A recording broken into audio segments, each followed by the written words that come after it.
Bismillahirrahmanirrahim. Assalamualaikum warahmatullahi wabarakatuh. Asyhadu an la ilaha illallah wa asyhadu anna Muhammadar Rasulullah. Allahumma sholli ala sayyidina Muhammad wa ala ali sayyidina Muhammad.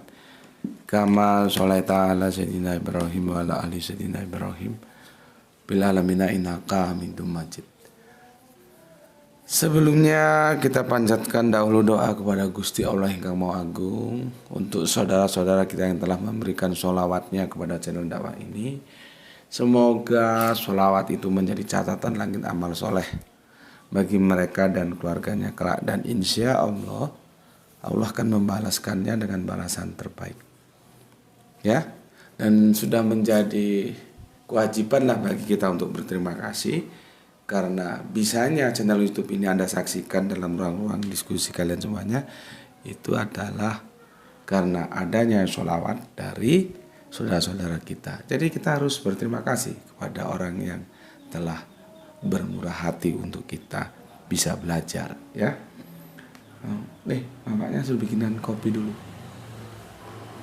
Berikutnya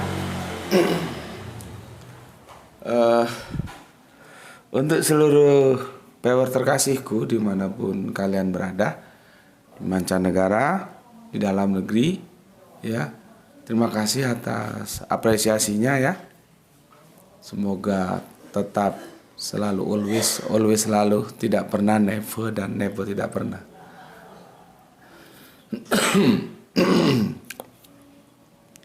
Sorry batuk. Tetap bertumbuh menjadi yang anti skip dan anti download, ya. Dan bagi yang berkenan silakan saja di share linknya, tapi ya link dari kajian-kajian di channel YouTube ini. Semoga itu menjadi catatan langit, bukti bahwa engkau telah mengambil bagian dalam dakwah Islam. Jadi jangan diunduh lalu dipotong-potong lalu diunggah sakarpe dewi, jangan, ya. Nggak bisa, nanti justru apa yang mau aku maksudkan dia bias, dia meleset, gitu, ya. Oke, berikutnya untuk seluruh viewer terkasihku aku ucapkan terima kasih. Aku tidak bisa sebutkan satu persatu. Doa-doa baikmu, doa-doa baik kalian semuanya lah, ya, yang ditujukan untukku, aku panjatkan juga kepada Gusti Allah yang Maha Agung. Semoga kebaikan doamu itu juga tercurahkan untukmu, untuk kalian semua, ya. Kita sama saudara, sama muslim, saling mendoakan kebaikan, ya. Semoga doa-doa kita menjadi bagian doa-doa yang terijabah oleh Gusti Allah yang Maha Agung.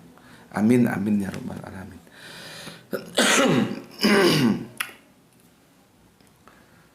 Aduh, harus santai-santai nih. Jangan high speed. Low speed karena belum recovery-nya belum tuntas. Bismillahirrahmanirrahim.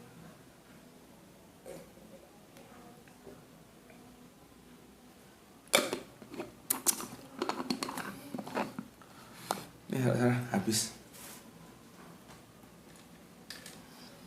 Kopinya habis. Oke. Sebelum aku lanjutkan, aku baca dulu komen yang masuk dari kalian semuanya, ya. Sebagai wujud apresiasiku, ya, atas komen-komen yang masuk. Coba ambilin yang handphone satunya.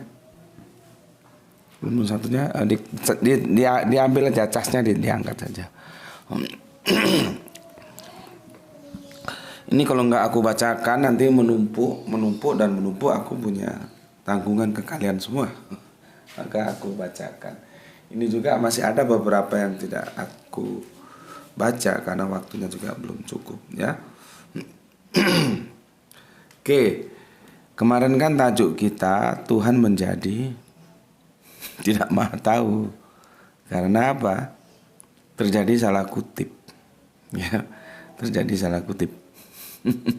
Masalahnya di situ, bukan di hal-hal yang lain, ya. Dan aku sudah memberikan penjelasan sejelas-jelasnya, ya. Alhamdulillah ada yang ngerti, tapi ada yang masih bodoh juga, ya. Ya sudahlah, mau bagaimana lagi. sudah dijelaskan sejelas-jelasnya. Kalau masih nggak ngerti juga, ya itulah jahatnya dogma. Dogma itu membuat otak jadi bodoh seperti itu. Sudah jelas kejadian berapa kemarin? Kejadian 18, 13, 12, 13 ya. Itu sudah jelas. Permasalahannya itu permasalahan kutip-mengutip yang salah. Bukan di hal yang lain. Sudah dijelaskan begitu masih bodoh aja ya. Ya sudah ditinggal saja. Karena apa begitu? Dogma. Itu sekali lagi membuktikan dogma itu jahat. Membuat orang tidak mampu berpikir secara akademis. Ya. Oke. Sekarang masuk ke komentar yang aku bacakan untuk kalian. Soleha kita Gispati, Palu hadir Tuan Guru. Semoga kita semua selalu dirahmati Allah. Amin ya rabbal alamin. Terima kasih ya. Salam Isra untukmu ya Gispati ya. Islam rasional menjadi sesuatu yang harus kita perjuangkan.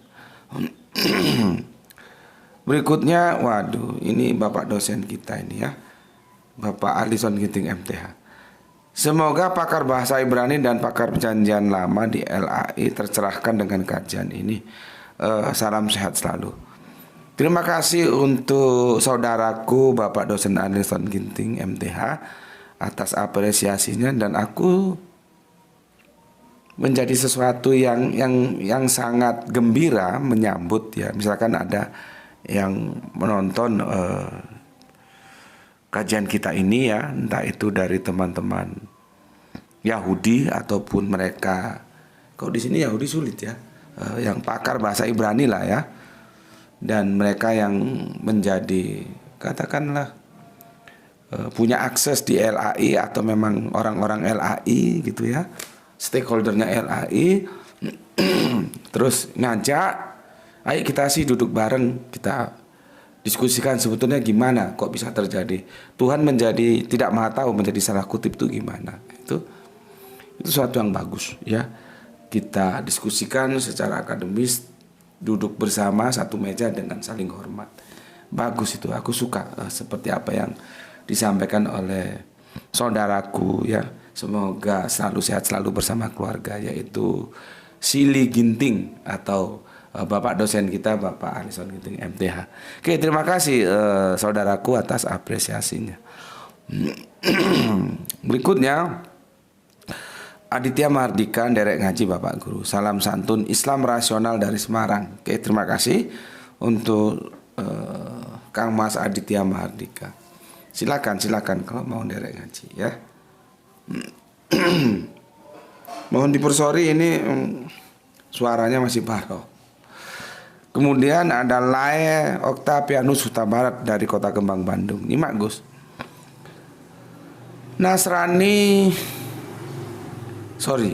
Narasi Tuhan yang tidak maha tahu itu kalau mau diangkat dan dibahas bagus juga Gus.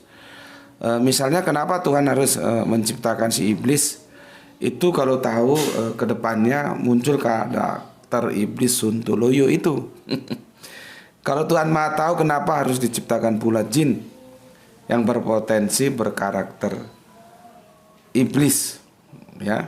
Apa Tuhan nggak punya bagian quality assurance ya, atau QA ya? Menarik Gus untuk itu jika dikaji dengan dalil-dalil ya. Bagus juga ya, cuman masalahnya kan tentunya Tuhan maha tahu dong. Tapi kemahatauan Tuhan itu bukan berarti terus dia tidak menciptakan jin ya. Tidak menciptakan jin ya, tentunya maha tahu. Adapun Tuhan menciptakan jin tentu itu ada otoritas dia, wewenang dia yang tidak bisa diganggu gugat. Kalaupun jin nanti menjadi iblis atau setan, ya itu memang jalan ceritanya menjadi begitu. Manusia pun nanti menjadi iblis dan menjadi setan. Itu sudah aku jelaskan ya. Kapan dia menjadi iblis, kapan menjadi setan. Gitu. Jadi iblis itu bisa dari jin, bisa juga dari manusia. Kalau perspektif Islam begitu, ya.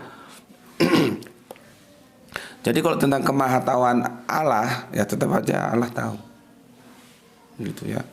Seperti Allah tahu dong bahwa hamba-hambanya yang dia ciptakan tidak semuanya akan taat. Mesti ada yang menjadi pembangkang. Tapi kan itu bukan berarti suatu alasan Tuhan itu tidak menciptakan hamba-hambanya. Gitu yang aku maksud. Ya. Untuk laiku tapanus tabarat, terima kasih. Mau godang Tuhan munasude. Berikutnya, kembali ke Sarah. Menurut pendapat saya, Gus memposisikan Sarah punya iman. Enggak, aku enggak memposisikan Sarah punya iman. Enggak. Aku mengalir saja seperti kemarin. Ayat ini bermasalah pada kutipan. Allah salah mengutip, itu masalahnya. Nantilah ya mengalir aku jelaskan ya. Aku kan sudah bilang itu kan dalam hati Sarah, bagaimana penulis bisa tahu? Aku memang sengaja membiarkan memancing untuk menggiring ke arah itu dan ternyata pancingannya masuk. Ya, nanti mengalir. Jelas ikuti aja dulu apresiasiku terhadap komen-komen yang masuk ya. Jadi aku tidak mengatakan Sarah punya iman atau tidak punya iman. Ya, jadi kalau kesimpulanmu Gus memposisikan Sarah punya iman, tidak. Aku sedang tidak berbicara Sarah punya iman atau Sarah tidak punya iman, karena bukan di sana dulu permasalahannya. Gitu, ya. Oke. Kalau menurut saya Sarah dalam posisi tidak punya iman. Oke, monggo silahkan ya. Jika dia punya iman, mau birahi atau tidak pasti jos saja. Nah memang Tuhan nggak pandai menurut saya, kutip. Jadi ya harus kita hargai ya. Ini pendapat saudara kita ini memang dia overlapping juga ya, kata dia begini. Ya, nah memang Tuhan nggak pandai menurut saya, kutip kata-kata Sarah ya. Jadi tapi tahu kadar imannya. Jadi Tuhan tidak pandai. Ya harus kita hormati lah, itu pendapat dia ya. Ya. Kalau yang saya pelajari dari teologi, urusan kutip kata-kata suara hati itu sudah ada malaikat yang mencatat. Semua dogma agama saya kira paham bahwa memang malaikat yang kompeten sebagai juru tulis dan sekretarisnya Tuhan. Urusan Tuhan adalah menimbang kadar iman yang mendasari suara hati itu. Oke, terima kasih. Untuk Octavianus Huta Barat, terima kasih. Berikutnya ini adalah saudara Gupron Wibi. Assalamualaikum, Kendal Kaliwungu hadir. Yang sempurna Islam, yang benar Islam, yang rasional Islam, yang diridhoi Allah Islam ya. Semoga JM dan keluarga diberkahi Allah Subhanahu wa taala. Amin amin. Terima kasih atas doa baiknya. Kemudian Ben Hurba Mas Muljam. Saya menduga cara JM membaca Bible sama seperti baca soal matematika. Yang besar tersapu, yang kecil tersikat. Iya, memang begitu. Saya dulu ini dulu aku pelajari ini. Itu temanya apa aku pelajari. Ternyata nggak bisa aku pakai metodologi tematik. Ya, aku menjadi terpotong-potong, terkotak-kotak. Ini masih tak tulis ini. Ini dari mu'alaf ini, dari Randy Tanjaya, dia mu'alaf, mau disekolahkan ke Filipina, akhirnya dia tambah jadi mu'alaf, tidak jadi berangkat ya. Ini aku terima tanggal berapa ya? Sebentar. Ada kok tulisannya ini.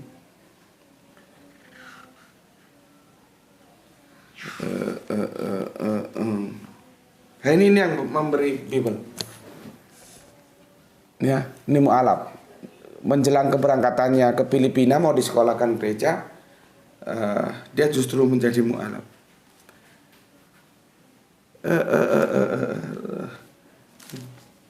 Lupa aku Mas, ada catatan di sini mulai tanggal berapa ini aku pelajari ya.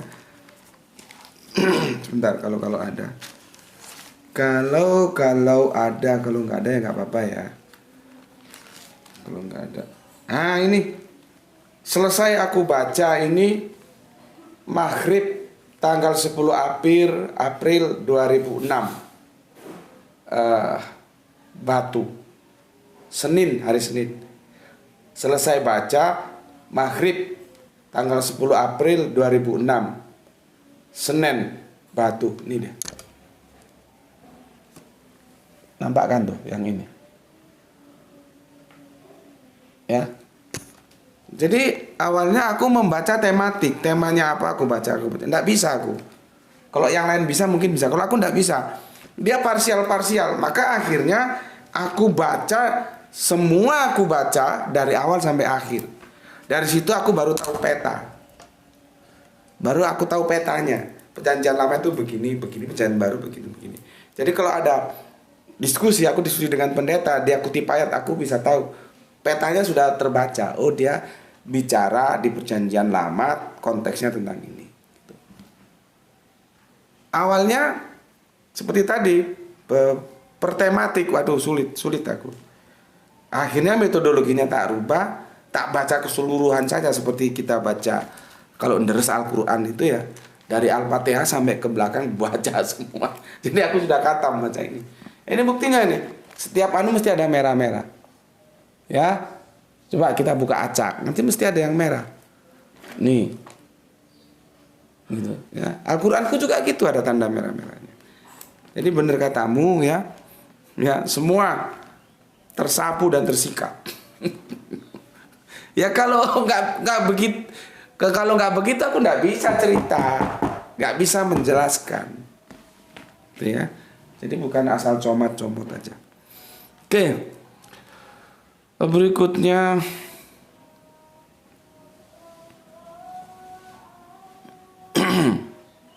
ini Kang Suratno Eko. Kok bisa penulis tahu bahwa Tuhan itu bahwa Tuhan tahu isi hati Sarah?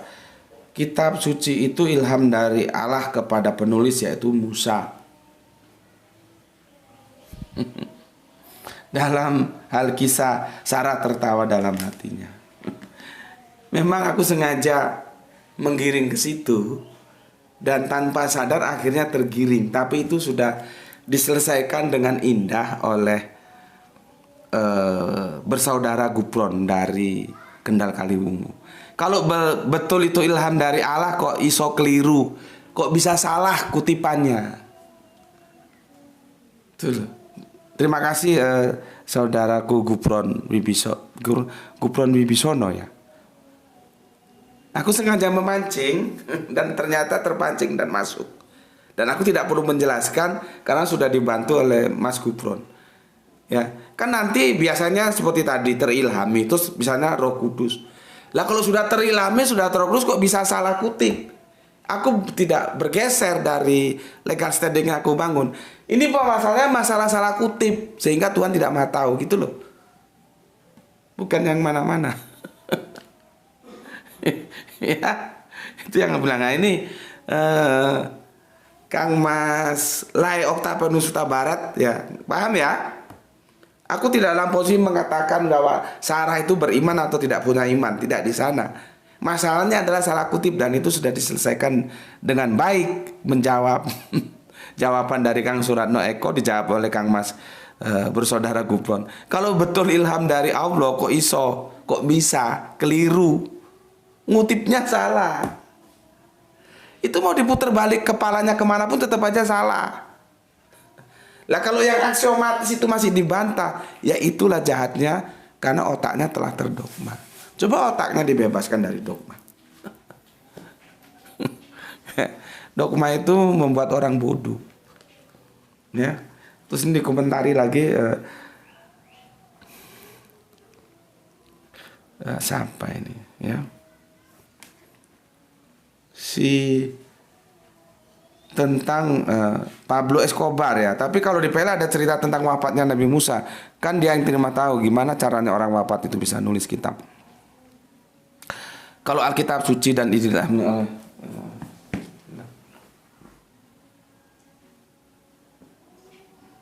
kopinya baru jadi. Ya. Itu sudah dijelaskan dengan baik oleh Kang Mas siapa ini? Oktavianus Huta Barat ya. Aku setuju dengan Oktavianus Huta Barat. Dan kemarin ada teman tanya, jadi seharusnya ya itu Di kitab apa ya itu sebenarnya? Musa mati itu di Ulangan. Ya. Nah, seharusnya ini itu di kitab Yosua. Ini kemana ada yang tanya kebetulan. Ini ya, kematian Musa ini seharusnya LAI itu merevisi, jangan di sini. Nambah leh. Harusnya dia menjadi bagian dari kitab Yosua. Karena di sini di ayat yang ke-5, 34 yang ke-5, lalu matilah Musa. Lah kalau Musa sudah mati kan nggak mungkin dia nerima firman. Ini masih nerima firman. Ada berapa firman lagi? 5 sampai ke 12. 5, 6, 7, 8, 9, 10, 11, 12. Ada 7 ayat lagi. Kan jadi masalah. Dan kebetulan kemarin ada teman yang tanya ini. Jadi kalau menurut aku seharusnya perikopnya ini digeser. Kematian Musa itu ada di kitab Yosua.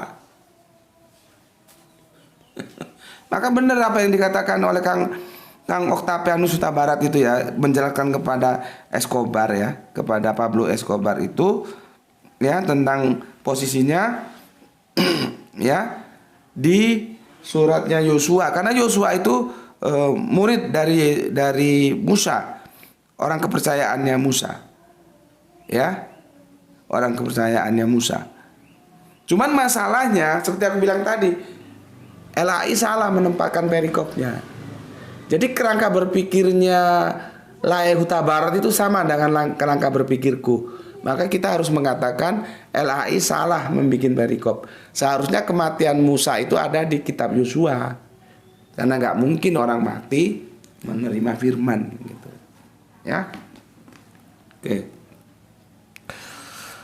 Udah berapa lama tuh? Kemudian Bapak Ikhwan Tamin hadir, Tuan Guru JM, salam Isra. Hope you will recovery soon ya. Sebuah doa, sebuah harapan kamu segera recovery ya. Ini tinggal batuknya saja nih Pak. Yang lainnya alhamdulillah sudah selesai. Enggak batuk, parau ya. Ya ini enggak berkelas lah, enggak aku baca ya. Memahami teks yang sederhana begitu aja logikamu udah belepotan ya, logikamu yang goblok. Karena kamu kena dogma.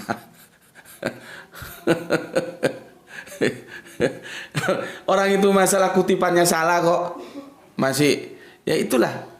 Seperti ini dijelaskan oleh Marsani. Logikamu yang berlepotan. Yang dimaksud dalam video ini adalah bukan makna kata-katanya, tetapi Tuhan salah mengutip. Goblok. Kamu kalau ke gereja baca kitabmu itu.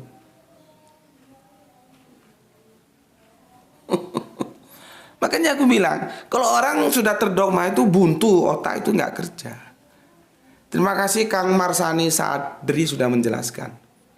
Masalahnya itu disalah mengutip. Orang bolak-balik aku jelaskan kok, tetap aja nggak ngerti. Disimak kalau dikasih video itu.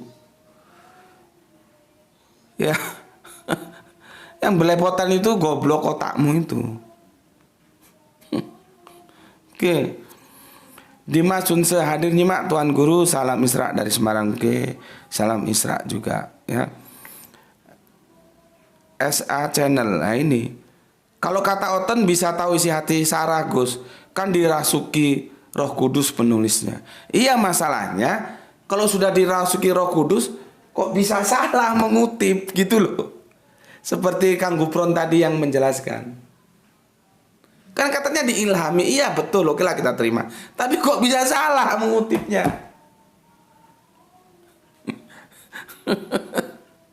Gitu masalahnya. Oke, Nur Kolis Brebes hadir nyimak, salam Islam Nasional Guru. Oke, terima kasih. Putus suasana. Assalamualaikum, waalaikumsalam warahmatullahi wabarakatuh. Salam Isra ya, Gus sehat selalu, terima kasih. Hermes Edison Kalteng hadir Gus, oke terima kasih. Masih menyimak dari Kerinci Jambi, terima kasih Kang Sran Gikori, terima kasih. Waduh, ini aku punya hutangnya sama Pablo Escobar ini.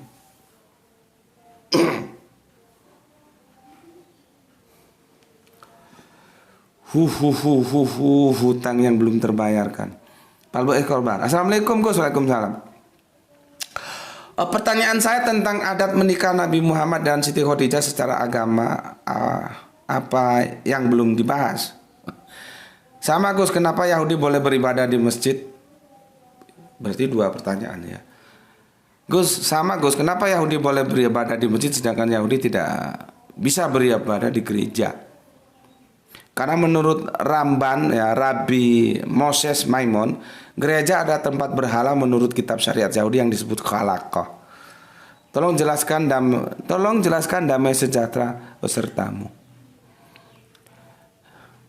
Yang tentang pernikahan Kanjeng Nabi nanti dulu ya. Ini yang tentang bagaimana cara pandang Yahudi terhadap gereja ya. Sekilas saja tapi ya. Ini yang tentang pernikahan ini lama belum. Lupa aku Mas ya. Ya, nanti kalau aku lupa lagi ya diingatkan lagi. Aku bayar hutang sedikit dulu ya. Gini Mas, Yahudi itu memegang keras tauhid sebagaimana halnya Islam. Jangan adakan ilah lain. Bagi mereka ilah itu ya hanya YHWH. Yesus itu bukan YHWH Mas. Makanya mereka tidak mau masuk gereja. Nah, nanti kamu lihat, kamu yang lebih pandai lah, tanya teman-temanmu. Sudah ada beberapa, paling tidak 3 atau 4 video mengatakan bahwa apa yang disembah Islam itu juga yang disembah Yahudi. Itu mereka sendiri yang bilang, bukan Islam yang bilang. Ada rabi siapa itu ya, ada 3 atau 4 video. 3, lupa aku. Dan aku sayangnya tidak pandai mengkoleksi video itu. Itu video pendek kok. Nah, nanti permasalahannya di nama. Mereka menyebut, tapi kan nama ini tapi sulit.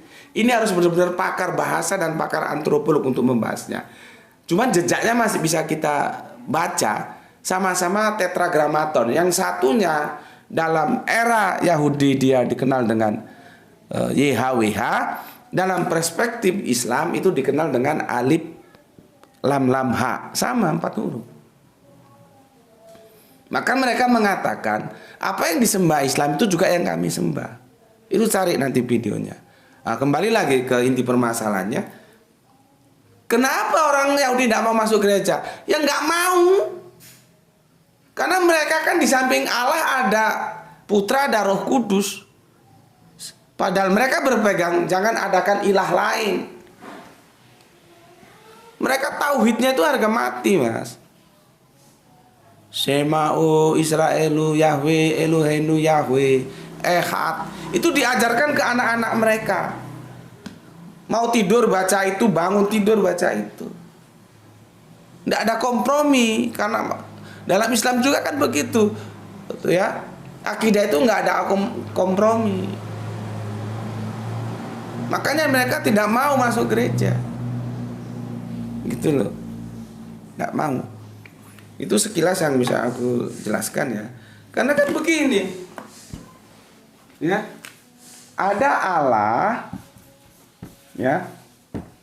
Ya. Kita abaikan dulu apakah Allah ini proper name atau gelar. Kita abaikan dulu, ya. Yang jelas di sini ada Bapa. Ya. Bukan Bapak ya, Bapa. Ini juga Kristen nggak tahu kan apa bedanya Bapak sama Bapak. Apa bedanya Bapak? Kenapa kok disebut Bapak? Kalau ini tahu, maka dia tahu apa bedanya Tuhan dengan Tuhan. Ini kan 1 huruf doang, ini juga 1 huruf doang. Nah, inilah masalah terjemahan karena kehilangan original teks jadinya bermasalah begini. Coba tanya itu orang LAI, apa sih bedanya Bapak dengan Bapak? Dalam perspektif bahasa kita tidak ada bedanya. Tuhan dengan Tuhan juga nggak ada bedanya. Ya, Allah itu selalu dipanggil oleh Yesus itu sebagai Bapa. Bapa. Duh, tak mau kering-kering. Sini aja, Bapa. Tanpa ta. Ternyata sesembahannya bukan ini doang. Maka muncul lagi satu pribadi, Putra. Muncul lagi kurang puas satu pribadi, Roh Kudus RK. Ini syirik, Mas. Yahudi itu tidak mau syirik. Ini mau diputar kemana aja ini syirik. Karena di samping Bapa dia menghadirkan yang lain, ada Putra, ada Roh Kudus. Makanya diputar balik, jadilah dia Tritunggal. Nanti muncul istilah ausia. Muncul lagi ini bukan bahasa Ibrani ini, ya. Apa lagi ya? Istilah-istilahnya itu banyak yang bukan bahasa Ibrani. Artinya itu disuntik dari luar, ya. Istilah-istilah seperti itu. Dari setengah jam. Dari istilahnya saja sudah nampak, ya, bahwa itu bukan dari iman yang berpijak kepada Bapak Abraham. Sudah melenceng jauh. Ya, tentunya orang Yahudi ya tidak mau masuk gereja. Tidak mau mereka. Ya. Tidak mau. Itu alasannya, ya. Jadi istilah ausia, istilah hipostasis, tidak ada, orang Yahudi nggak mengenal ini. Ya, ausia, hipostasis ini bahasa-bahasa, bukan bahasa-bahasa orang Israel. Ya, nggak ada itu. Ini Yunani punya, pagan punya. Untuk mengakali ini. Ya. Enggaklah, kalau logikanya waras sulit menerima Tritunggal itu. Kalau di dogma ya bisa. Oke, itu Kang Mas Pablo Escobar, ya. Itu dulu, ya. Kenapa tidak mau? Karena syirik mencampur. Syirik itu mencampur. Bapa dicampur Putra, dicampur Roh Kudus. Tidak mau mereka. Oke. Wah, ini maunya setengah jam tapi belum selesai, ya.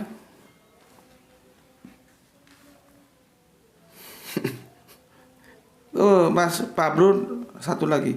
Oh iya, aku satu lagi. Tolong dong jelaskan tentang Melkisedek di dalam kitab Ibrani, karena setahu saya penulis kitab Ibrani tidak diketahui namanya. Masa iya firman Tuhan anonim? Gimana ini? Ya wis lah, ya. Aku tak bayar hutang sama Pablo dulu, ya. Maka tajuk kita hari ini adalah tentang Melkisedek, ya. Tentang Melkisedek, ya. Aku akan mengikuti kerangka berpikir Kristen dulu, ya, bahwa aku akan membantahnya. Jadi jangan Yesus disamakan dengan Melkisedek, ya. Yesus, ya, kepanjangan, ya. Kalau Yesus jangan disamakan dengan Melkisedek. Ojo dibanding-banding, no. Jangan disama-samakan. Seperti lagu aja, ya. Ojo dibanding-banding, no. Yesus jangan disama-samakan dengan Melkisedek.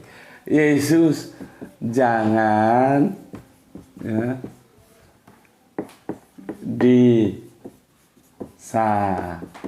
disamakan dengan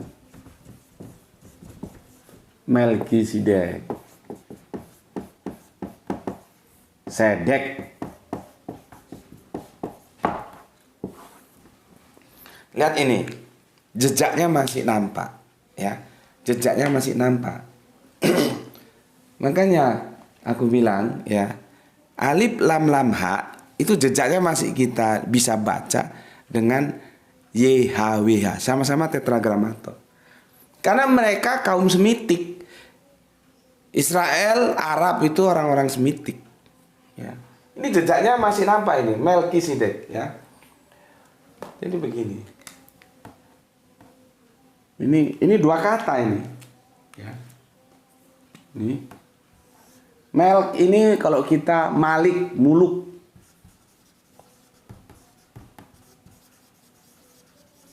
Contohnya Maliki Yaumiddin, yang menguasai, yang merajai.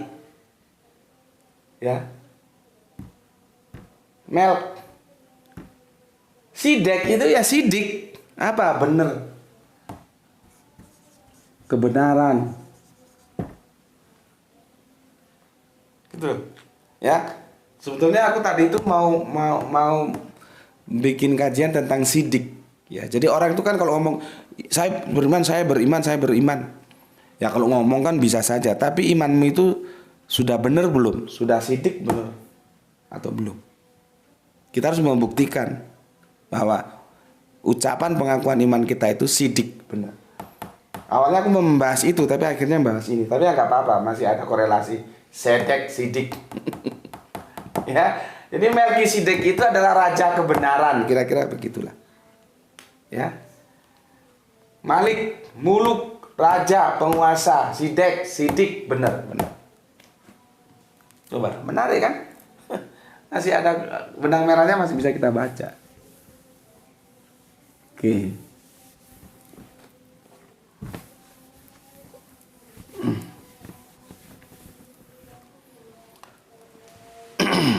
Ya, aku tak membayar hutang dulu. Pandangan Kristen itu seperti ini, Mas, ya. Tentunya banyak ya, bisa kamu googling. Aku ambil yang paling mewakili saja ya. Kita coba ikuti kerangka berpikir teman Kristen kita dulu. Bentar, minum kopi. Bismillahirrahmanirrahim.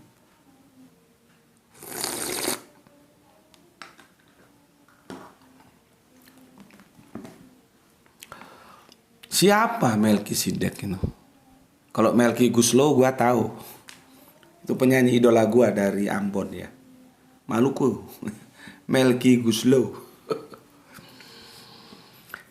Melkisedek yang berarti raja kebenaran. Nah, bisa toh? Raja kebenaran toh? Seperti yang aku bilang toh. Malik ini muluk, Malik raja, Malik Yaumiddin contohnya. Sidek ini benar. Jadi raja kebenaran. Nah, ini nanti nih. Melkisedek yang berarti raja kebenaran. Jadi tidak bisa terpisahkan jejak Bapak Abraham itu menurunkan dua bangsa besar, Israel dan Arab. Ya. Bahasanya itu bahasa Semitik rumputnya. Ya. Melkisedek yang berarti raja kebenaran adalah Raja Salem, maksudnya Yerusalem, dan Imam Allah yang Maha Tinggi. Dia itu disebutkan, kalau hitunganku sih tadi 12 kali disebutkan ya. Di Kejadian, di Mazmur, di Ibrani lagi. Paling banyak di Ibrani dia disebutkan, keluar namanya. Ibrani ya. Ibrani. Jadi semuanya kira-kira 12 kali muncul nama Melkisedek itu. Ya. Tapi dia misterius. Ya. Kejadiannya memang kalau ini katanya orang Kristen agak misterius. Kalau menurutku bukan agak, memang misterius dia. Karena tiba-tiba muncul terus akhirnya tidak disebutkan. Kalau Musa kan disebutkan, misalkan kelahirannya, bla bla bla bla, perjuangannya, terus kematiannya.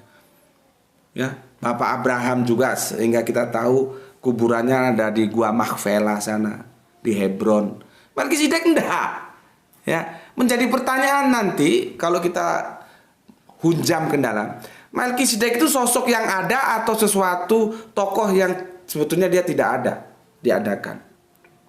Sama nanti kalau kita mengkaji Al-Quran tentang Sopoki, itu Nabi Musa, siapa tuh? Hidir itu juga misterius itu. Ya, misterius dia. Apakah jangan-jangan Khidir itu, jangan-jangan ini, apakah kanjeng Nabi Musa itu sendiri? Nanti kalau kita lihat prospek antropologis budaya, bagaimana Islam tersebarkan di Nusantara ini, khususnya Jawa, ada Wali Songo itu, menjadi pertanyaan lagi nanti, sebetulnya Syekh Siti Jenar itu siapa? Itu kan debat-debatnya banyak banget. Ya. Apakah tidak menutup kemungkinan sesungguhnya Syekh Siti Jenar itu ya Sunan Kalijaga itu sendiri? Ini probability yang harus kita buka kemungkinannya, nanti kita cari mana yang paling mendekati kebenaran. Ya. Oke. Aku lanjutkan ya. Kemunculan dan menghilangnya Melkisedek yang tiba-tiba, jadi muncul tiba-tiba, menghilang tiba-tiba, ya. Dalam kitab Kejadian memang agak misterius. Kalau menurutku bukan agak, memang misterius. Melkisedek dan Abraham pertama kali bertemu setelah Abraham pulang perang ya, perang mengalahkan Kedor Laomer ya, dan 3 raja yang bersama-sama dengan dia. Berikutnya dijamu ya, Melkisedek menyediakan roti anggur kepada Abraham dan pasukannya yang ya lelah gitu ya. Ia menunjukkan sikap persahabatan, jadi mereka bersahabat. Dia menganugerahkan berkat kepada Abraham di dalam nama El Elyon, Allah yang maha tinggi. Nggak tahu kok terus dari El Elyon itu bisa menjadi alien ya. Kan ada tuh cerita fiksi saintis yang alien itu. Bisa-bisa nama itu dari ini ya, El Elyon ya. Dan memuji Allah karena memberikan Abraham kemenangan dalam pertempuran ya. Aku baca singkat-singkat aja ya. Abraham mempersembahkan persepuluhan kepada Melkisedek, yakni 1/10 dari seluruh barang rampasan ya. Perang rata rampasannya 10-nya itu 1/10-nya diserahkan kepada Melkisedek sebagai imam dan kedudukan rohani yang lebih tinggi darinya ya. Sekarang kitab Mazmur. Kitab Mazmur ya, jadi dia tidak disebutkan di Ibrani saja, Mas Sopogwi, Mas Pablo Escobar, enggak ya. Dia tidak hanya disebut di kitab Ibrani saja. Di Perjanjian Lama juga namanya muncul gitu ya. Oke. Di kitab Mazmur Mesianik yang ditulis oleh Daud ya, Melkisedek diperkenalkan sebagai salah satu tipologi dari Kristus. Hati-hati. Kok enak banget dijadikan tipologi Kristus ya. Tema ini diulang dalam kitab Ibrani. Di pasal ini baik Melkisedek dan Kristus dianggap sebagai raja kebenaran dan raja damai sejahtera. Mulai ya, mulai. Makanya judulnya aku bikin saja. Aku membantah Yesus jangan disamakan dengan Melkisedek. Ojo dibanding-banding no. Ya. Ini kesalahan kerangka berpikir Alkitabiah yang keliru ya seperti ini. Seperti ketika teman-teman Kristen mengatakan bahwa itu kan salah fatal, dan aku sudah bahas tentang Yesaya 96. Oh itu nubuat untuk Yesus, nubuat dari Hong Kong apa? Karena apa yang disampaikan dalam Yesaya 9 dan 6 itu tidak bisa dipenuhi oleh Yesus. Tidak bisa. Makanya teman-teman Kristen itu perlu diskusi dengan teman-teman Yahudi. Coba tanyakan, menurut Yahudi Yesaya 96 itu diarahkan kepada apa? Karena di sana nanti ada muncul sosok nama Hizkia. Jadi jangan terlalu bersemangat, oh ini nubuat Yesus, nanti dulu. Ya. Yesus itu nggak pernah beri sebutan sebagai Bapa yang kekal, itu enggak pernah. Dia anak, enggak pernah Yesus disebut Bapa. Sudahlah, itu udah kita bahas, video yang cari itu udah 2 tahun yang lalu, lebih 2 tahun udah kita bahas ya. Oke, ini terlalu panjang ya. Aku cari kesimpulannya saja begini. Nanti yang kitab-kitab lain kamu bisa baca sendiri ya. Jadi deskripsi mengenai Melkisedek ini hanyalah kiasan belaka. Nah lo, kiasan. Aku nggak mengada-ngada loh ya. Ini lihat ini. Tuh, itu yang ada kiasan itu. Itu ada, lihat. Kiasannya kebaca nggak itu? Kiasan. Lihat ini sumbernya, aku ambil ini sumbernya, ya. Ini sumbernya. Lihat ini. Jadi bukan tidak bersumber, valid sumbernya. Kiasan. Maka seperti aku bilang tadi, siapa sebetulnya tokoh? Jangan-jangan dia adalah sosok yang dihadirkan, tapi dia tidak masuk dalam dunia fakta. Dia tidak nyata, dia hanya sosok yang dihadirkan begitu saja. Dan teman Kristen sudah mengatakan bahwa kiasan. Ya, menarik juga. Maka rincian mengenai dirinya yang tidak memiliki silsilah, tidak berawal atau tidak berkesudahan, dan pelayanan yang tanpa henti hanyalah untuk menunjukkan sisi misteriusnya. Setuju aku kalau begitu. Ya. Jadi makanya jangan dibilang agak misterius. Memang misterius ini. Ya. Oke. Kitab Kejadian sepertinya dengan sengaja tidak menjelaskan rincian soal ini sehingga berfungsi dengan lebih baik untuk menghubungkan Melkisedek dan Kristus. Tidak. Nanti itu kan di kitab Ibrani ketika mulai dicocok-cocokkan cocokologinya. Oh ini Kristus, ini Yesus. Ya nggak bisa lah. Terlalu ngebet aja dicocok-cocokkan. Seperti yang aku bilang tadi. Jadi saya 96 itu membuat untuk Yesus. Jauh mas. Jauh. Gak begitu belajar Alkitab, ya. Oke, berikutnya. Apakah Melkisedek dan Yesus adalah orang yang sama? Ada dua kemungkinan jawaban. Pertama, ini juga masih probability. Pertama, Melkisedek adalah salah satu tipologi dari Kristus. Kemungkinan, ya, yang merupakan pertanda dari pelayanan Allah.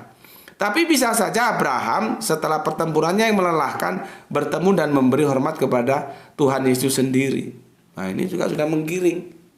Melkisedek itu adalah Tuhan Yesus. Tidak bisa. Ya, tidak bisa. Karena apa? Ada syarat yang nggak bisa dipenuhi. Ya, sekarang kita ke sini. Ya. Supaya clear, supaya aku tidak asal bantah. Sebentar, ini ada yang belum terbaca ini, ya. Karena sudah terfokus bayar hutang ke Pablo Escobar. Aku lanjutkan dulu. Ima oke, Arif Tuban Musin oke, Loisa Adriana oke, Didi oke, Musim 99 oke. El Diablo oke. Oke, sudah semua ya. Nah, sekarang kita fokus ke sini.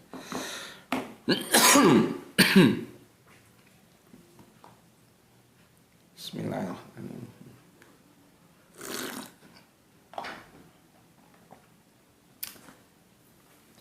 Aku sudah membahas Melkisedek dalam sebuah diskusi, ya. Sudah lama tentunya. Maka sesuatu yang mendingan, yang agak mungkin ya, yang agak mungkin sebetulnya siapa Melkisedek itu? Kalau dia dikatakan bahwa dia tidak berbapa dan tidak beribu, dulu aku kira dia Adam. Dulu, ini tulisannya masih ada, tak tulis Adam. Nah, ini bukti bahwa aku belajar itu serius. Tak kasih merah-merah, tak tulis. Ini tuh. Ada Adam tuh kan? Karena aku pusing. Siapa sih sebetulnya Melkisedek ini? Maka sosok yang paling bisa mendekati itu ada. Tapi ternyata tidak, Adam pun tidak. Karena Adam hanya bisa memenuhi kriteria tidak berbapa dan tidak beribu.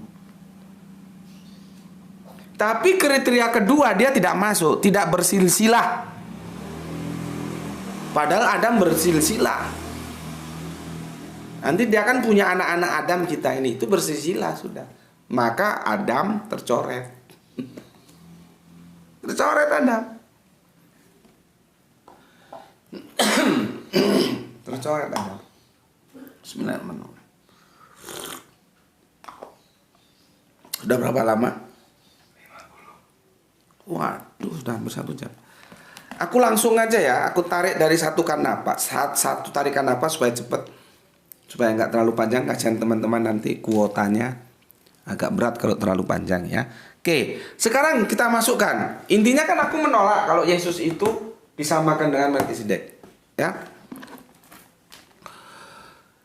Ia tidak berbapa, ia tidak beribu. Yesus masuk kriteria ini enggak? Tidak. Yesus memang tidak berbapa dalam tanda kutip ya, tapi dia beribu. Berikutnya, tidak bersilsilah. Yesus bersilsilah. Kemarin kita perdebatkan dan itu sebetulnya sangat jelas. Yesus itu beristri. Artinya dia juga beranak. Dia bersilsilah. Tapi kalau itu masih diperdebatkan, oke lah, kita tidak bahas itu, kita tarik ke atas. Yesus punya ibu. Ibunya itu punya orang tua, punya bapak, punya ibu juga. Kakek neneknya Yesus itu bersilsilah. Artinya Yesus tidak bisa memenuhi kriteria ini. Ya. Harinya tidak berawal dan hidupnya tidak berkesudahan. Wah, tambah gak ada yang bisa masuk. Adam nggak masuk, Yesus, nah, mungkin Yesus masuk nggak? Nanti kamu akan bantah dengan itu Yesus Alfa Omega. Lihat videoku. Kenapa Yesus diberi julukan Alfa Omega? Sudah aku tuntaskan 2 tahun yang lalu. Cari videonya. Subandite Sukoco, Yesus Alfa Omega akan keluar nanti. Ya. Jadi kriteria itu tidak dipenuhi, ya. Maka dan karena ia dijadikan sama dengan anak Allah, loh. Ini kan ngawur ini. Kriterianya nggak dipenuhi kok disimpulkan dan karena ia dijadikan sama dengan anak Allah. Anak Allah itu ya Yesus itu, ya. Ia tetap menjadi imam sampai selama-lamanya. Sama kemarin. Ya. Kejadian 18:12. Kejadian 18:13. Ini loh di depan hidungnya ada salah nggak ngerti. Terulang lagi ini, bahkan ini satu ayat di Ibrani 6:3. Ibrani 6:3. Ini 2 ayat, tapi kan ini juga di depan hidungnya. Ini lebih di depan hidungnya lagi karena satu ayat. Yang namanya Melkisedek itu dia punya syarat. Ya. Ia tidak berbapa, ia tidak beribu, ia tidak bersilsilah, harinya tidak berkesudahan, hidupnya tidak berkesudahan, dan karena ia dijadikan sama dengan anak Allah. Kok bisa? Orang kriterianya saja nggak bisa dipenuhi oleh anak Allah. Ini kan masalah lagi nih. Tapi yang kemarin-kemarin masih dongok, masih goblok, jangan masuk ke sini. Orang ini aja kamu udah paham kok mau masuk ke sini. Makanya aku bilang, ini kajian orang yang punya rasio. Yang nggak punya rasio, minggir saja. Bagaimana kamu mau menerima penjelasanku tentang orang ini aja kamu nggak paham? Ini satu ayat, tapi tidak teliti. Akhirnya ya begitu itu. Yesus disamakan dengan Melkisedek. Orang sudah jelas kriterianya nggak bisa dipenuhi oleh Yesus kok. Ia tidak berbapa. Oke lah, Yesus tidak berbapa, ya. Ia tidak beribu. Loh, Yesus beribu. Di situ aja sudah putus. Sudah gagal. Ya. Jadi jangan, kebiasaannya kan gini, sesuatu yang spektakuler terus itu itu menjadi sebuah stempelisasi untuk Yesus. Makanya ya, sesuatu yang itu dogma itu akan berbelit-belit. Tapi kalau yang kejujuran, seperti apa yang Alkitab katakan, dia akan lurus-lurus saja, lebih mudah dijelaskan. Ya, lebih mudah dijelaskan. Sekarang ini satu ayat aja mereka nggak teliti. Terus mau katanya Yesus itu Melkisedek. Yang jelas siapa Yesus itu memang siapa Melkisedek itu menjadi sebuah misteri, ya. Dalam perspektif Yahudi, ya, sosok Melkisedek atau Raja Salem merujuk kepada seorang imam besar yang menjabat di masa Abraham. Kalau menurut Yahudi itu ditujukan kepada Sem, Semitik, putranya Nuh. Itu dalam perspektif Yahudi. Kalau dalam perspektif Kristen, sosok Melkisedek atau Raja Salem itu merujuk kepada anak Allah yang tadi ini. Di Kejadian 6:3 ini. Ya. Anak Allah siapa? Ya Yesus itu. Jadi disamakan. Teksnya kan begini. Ya. Dan karena ia dijadikan sama dengan anak Allah. Kok bisa sama dengan anak Allah? Kriterianya aja nggak dipenuhi. Oke, itu aja dulu. Aku sudah membayar hutangku sama Kang Mas Escobar, ya.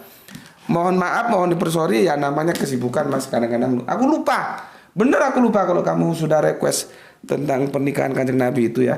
Nanti kita cari waktu untuk menjelaskannya. Tapi setidaknya sudah aku jelaskan dari 3 request mulu. 3 request nggak mungkin aku jelaskan semuanya, ya. Dan sudah aku ambil kesimpulan bahwa aku menolak kalau Yesus itu disamakan dengan Melkisedek. Jangan disama-samakan. Atau kalau dalam lagu dari Banyuwangi, ojo dibanding-banding no. Oke, sampai di sini dulu. Semoga ada pencerahan yang kita ambil untuk pelajaran bersama. Untuk saudara-saudara Islamku, jaga Allah, jaga Kanjeng Nabi, jaga Al-Quran, jaga Islam, menjadi bingkai imanmu. Tapi tetaplah memberi hormat kepada saudara-saudara kita yang lain, ya. Kemudian menjadi sebuah harapan kita bersama, semoga kita mendapatkan keberuntungan, ya, baik itu rezeki yang barokah, juga umur, usia, kesehatan yang bermanfaat, sehingga kita bisa mengkaji lagi. Itu dari aku. Bismillahirrahmanirrahim. Alhamdulillahirabbil alamin.